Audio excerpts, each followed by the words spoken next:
This is Moonshine and Music with Joe Shelton. Wait a minute, that's me. Anyway, we're going to bring you some inspiring songwriters, musicians, and maybe some side challenges and other stuff around the music industry. So stick with us right now, because the show is coming your way. Woo! Moonshine and Music starts right now.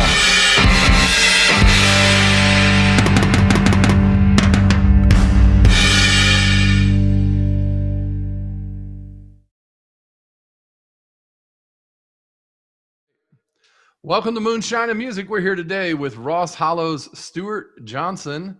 We're going to talk about his new record. How you doing, Stuart? Good. How are you doing? I'm doing great, man. I was listening to the record the last couple of days, and I thought, man, we should get Stu on the show so we can talk about the record and you know what's been going on with the whole bringing up the new thing. I'm trying to find it here on my iPhone at the moment so I can go through the tracks. The album's called Fine. Is that right? Along with the title song? Yeah, that's it. It's fine. It's fine. This album's just fine. Is that? That's part of the concept. Well, I mean, I actually, the song Fine is really good. You know, that's the one I keep going back to the start of the record so I can hear it again. So I guess that's a good thing. Yeah. I really like the last record too. This is the second record for Ross Hollow, like the second full album? Yep. Second full length album. Yeah. Tell me how you guys constructed this. What was the concept? So the first one didn't really have we called it Horizon. It didn't really have like a theme necessarily. The Horizon title came from one of the songs. And so we thought it sounded nice, but it didn't really have a theme. And so this one definitely was a little more thematic. There's a couple one-off songs that aren't really part of the theme necessarily. But we thought it was kind of a fun idea that everyone says they're doing fine. And especially with COVID, people still are like, oh, I'm fine. How are you doing? And it's like, are you though? And so that's kind of the basic ideas that we kind of all put on this, like, you know, I'm fine. But really our life can be kind of crazy or crumbling. And so.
And so I would say several of those songs kind of touch on that. So Fine obviously does that.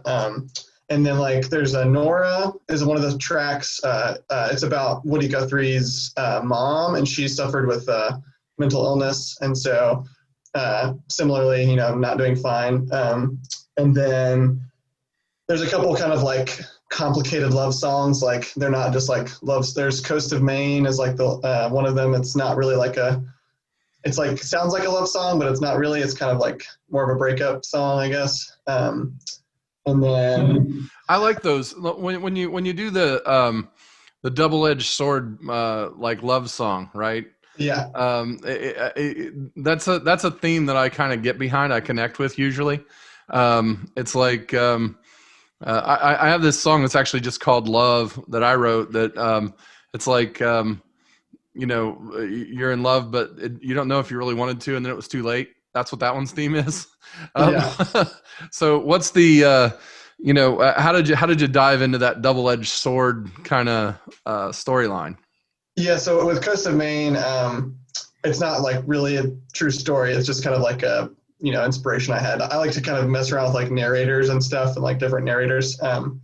And so that one is kind of like the narrator feels washed up. They feel like they're not really like, you know, it's not the right time. But they're still kind of like, you kind of get the idea that they're sort of together and they're like trying to make it work. And so each verse is like, you're in a different location. So like they're on the coast of Maine, and then she goes to Peru, and just needs like time that the narrator couldn't give to the person. And then the third verse is kind of like they're still trying. They're like kind of on like one last walk, but she's found someone else. And so, yeah. So they're kind of, it's kind of like location based. They're still trying to make it work, but it doesn't really work out in the end. So Uplifting. Yeah. There's no happy ending. No happy.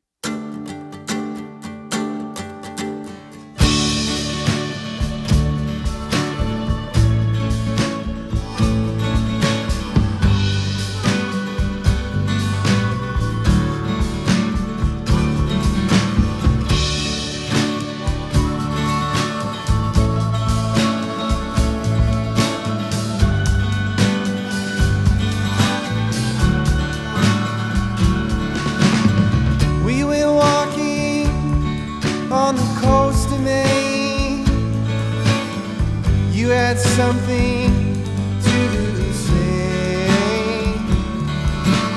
You told me I was the one you could spend the rest of your days with.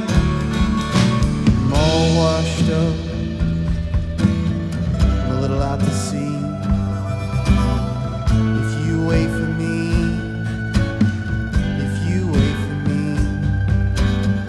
I might come to shore,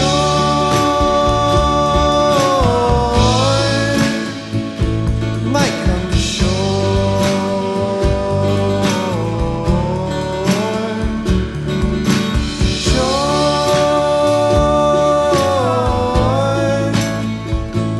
might come to shore.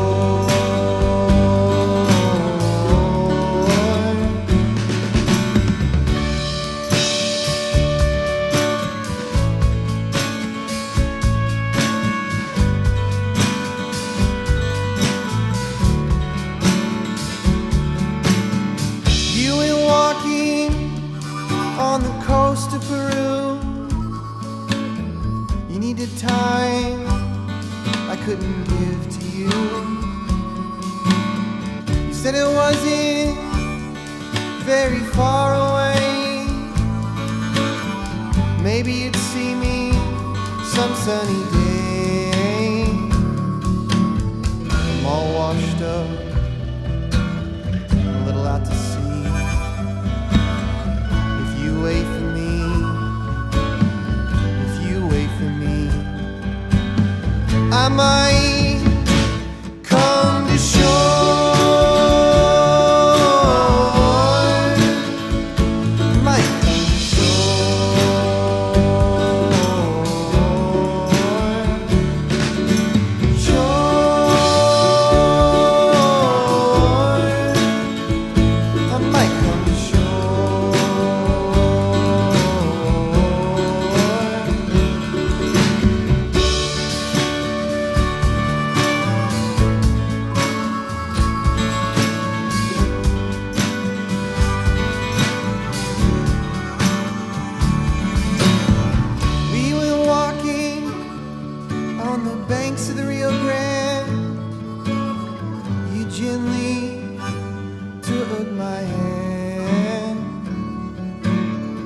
Told me all the things you want to do,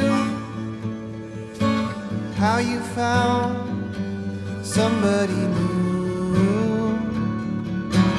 I'm all washed up, a little out to sea. If you wait for me, if you wait for me, I might come to shore.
I mean, with this time of COVID, I don't know, the coming out with a new record in the middle of, what is probably the hardest time for musicians that I can remember, to go and try and promote an album.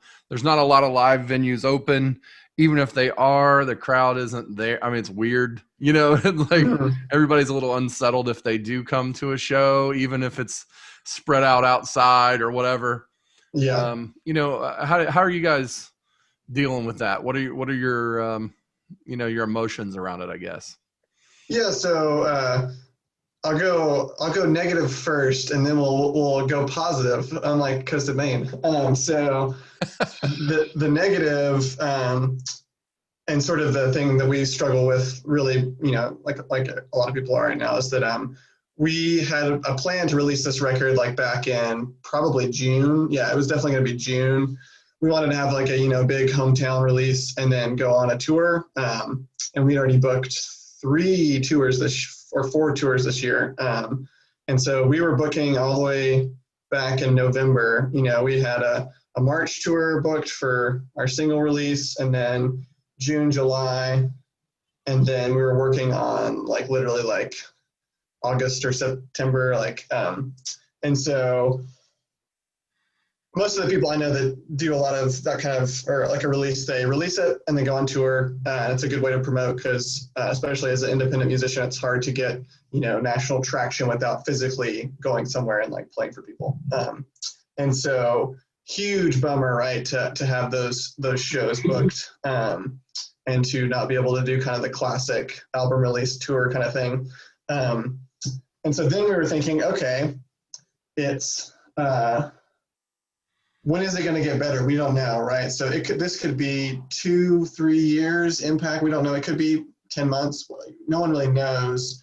Like next summer could be better than this summer, could be worse. So it's like, how are we to know what's going to happen? So why not just do it the best we can and sort of celebrate the songs just in case it doesn't get better, or for a while, I'm sure it'll get better maybe. Yeah, that's kind of the better maybe too, maybe probably, yeah, hopefully that's where everyone's at. So sort of like the fun positive like release concepts, right? So we did an outdoor show. We were able to do a physical release on Saturday, and I would say considering we had like 50 people there, they were wearing masks. It was like the Irvington patio deck or the Irving Theater deck. And outside in the back lawn area. Yeah. And we did it in the middle of the afternoon because it's Indiana in October. And so it could have been 35 and snowing or, 70 and sunny. So it was 53 degrees and sunny. So it was great. And I don't know if this is because of COVID, but I've really started to think more about like video production and, online sort of engagement, that kind of stuff. And so I was like, we need to film this and like capture the audio. And so I think you actually have the Behringer X Air mixer. Yeah, I do. Yeah. So I'm so surprised at the I got it used on eBay for $350 or something.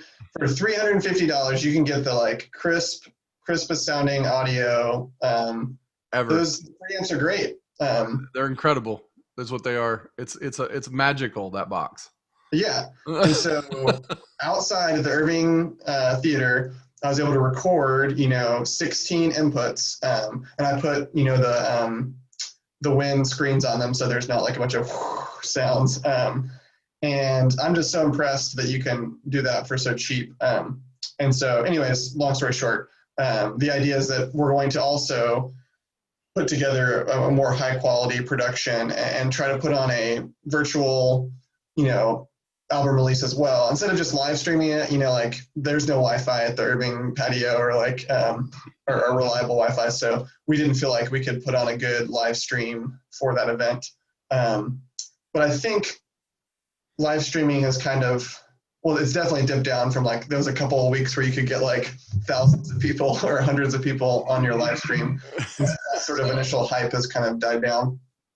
And so why not put on like a more meaningful virtual experience, maybe make a private YouTube stream and invite people to it first and then make it public later so people can feel like they're sort of a part of it online. Yeah, so. I think it's a great idea. I especially like for me, I think the live stream thing is just not quite ready for this, it's just not high enough quality no matter what you do to it, right? Like it's tied into how well it streams, how because it glitches, it stops, people get kicked out, and if you pre-record and put it out, then people can play it, and if their thing glitches out, they just pause, they back up, it's all good. It's not like the problem is, just whatever the quality of the live stream ends up being. So I don't think it's a bad idea at all to do that way. I mean, I like watching a show and having it happen, right? Yeah.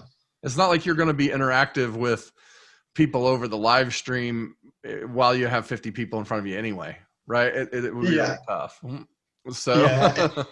And so the idea would be, this is actually maybe even better for the people participating, is like, we'll advertise or tell them like all the bandmates are going to be in the comments section. So, let's ask questions, talk about the album, whatever.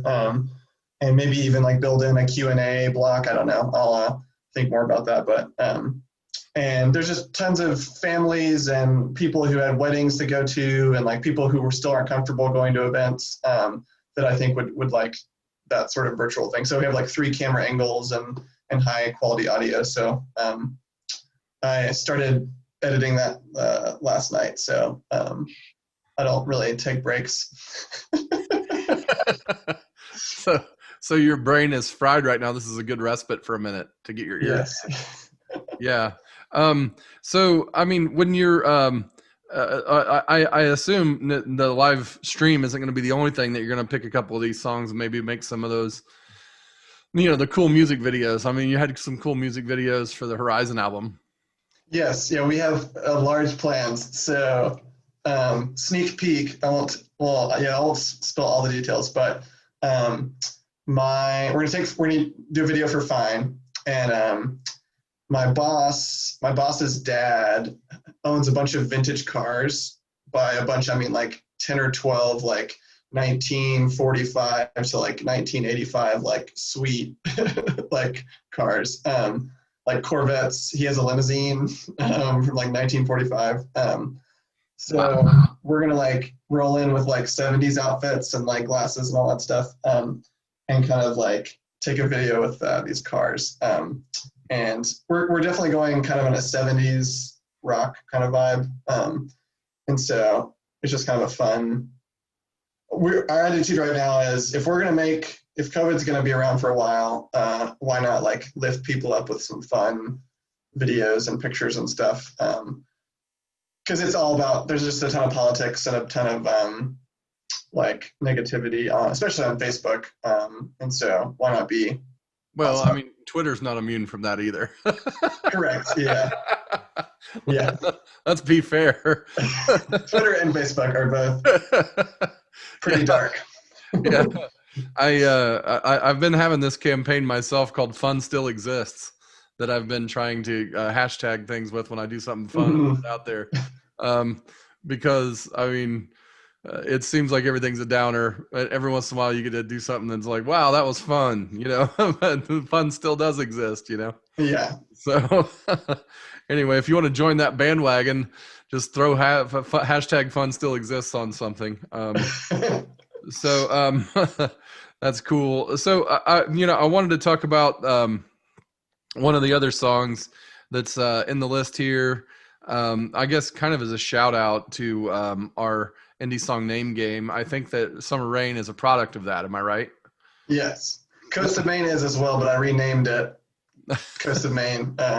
It was Coast of Maine was the all washed up theme, and then which I just say like briefly in one of the or pre-chorus I think or courses, and then Summer Rain was definitely from that. So Summer Rain.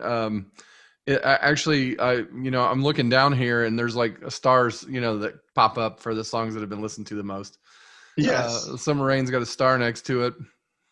What do you think about Summer Rain and, what attracts folks to that tune? I think there's a couple things. I think I don't say that we're like having a similar trajectory to Bob Dylan, but it's kind of is. So Bob Dylan went from like super folky to like some rock, right, and blues, and so we're kind of doing that. And so I think Summer Rain is definitely still kind of like I don't want to say the classic Ross Hollow sound since we've been around for like 2 years, but it is definitely more of the sort of acoustic vibe. But I think more so than the style, I think that it's very emotional and it's a good production. Like it was just guitar and piano, and I think sometimes I talk about like universal themes, but that one's very like it just evokes an emotion, and so I think people kind of connect to that feeling. Sort of nostalgic, sort of like it kind of feels almost like a love song, kind of like I like to keep things vague sometimes to keep people thinking. So I think people kind of are attracted to that. Oh, okay. Well, that's cool. The first time you hear it, you might not exactly know what I'm talking about, and you listen to it again like, oh, I think I get kind of the so. You know, that's always a cool thing for me. I think that I was getting that actually off of a lot of the songs on the record as I listened to it, kind of like the second time through. You know, and in not just your record generally, if I like something enough to listen to it a second time, it's like, oh, now I'm really getting what that lyric was about, or what, Yeah. you know what I mean? And so, you know, I guess kudos from my side. I think I've listened to it 4 times, so which is Nice. quite a lot. We were actually playing it when we were on a road trip on Saturday. So that, you know, that was it was a nice companion on the road. So that's you know, applause, and thanks Thank for you. coming on the show and talking about the record. Yeah.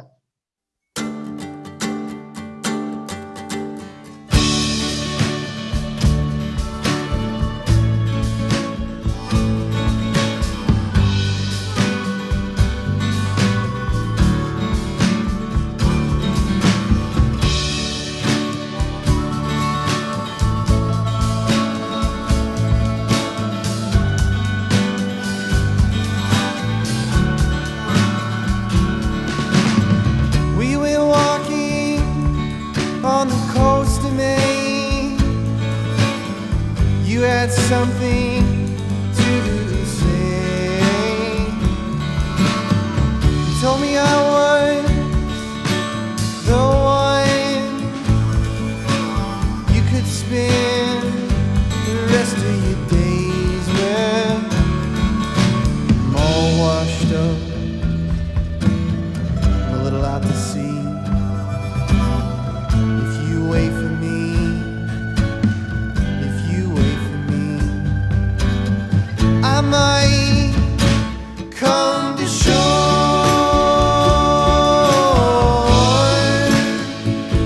Might come to shore.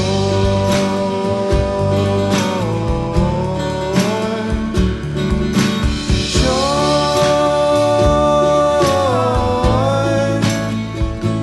Might come to shore.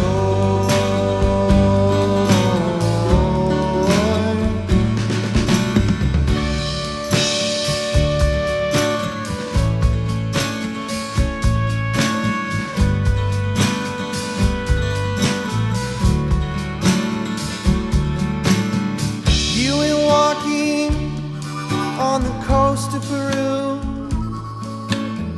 You needed time I couldn't give to you.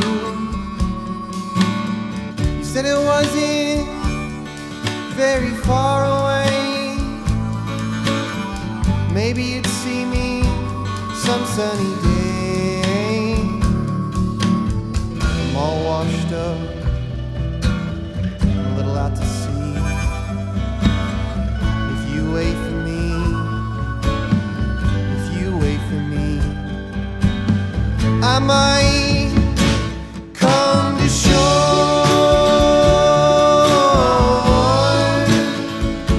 Might come to shore.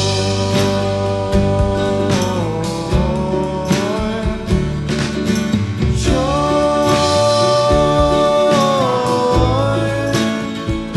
I might come to shore.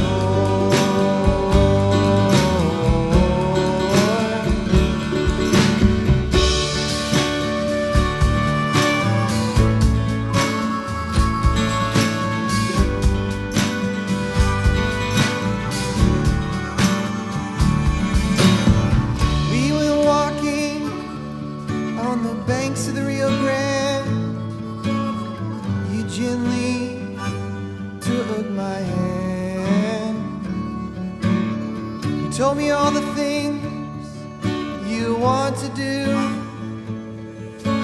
How you found somebody new. I'm all washed up, a little out to sea. If you wait for me, if you wait for me, I might come to shore.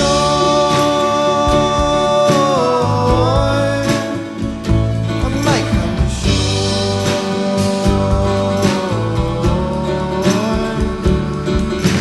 Shore.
Moonshine in Music is a presentation of Notlehs Entertainment. Copyright 2020, all rights reserved.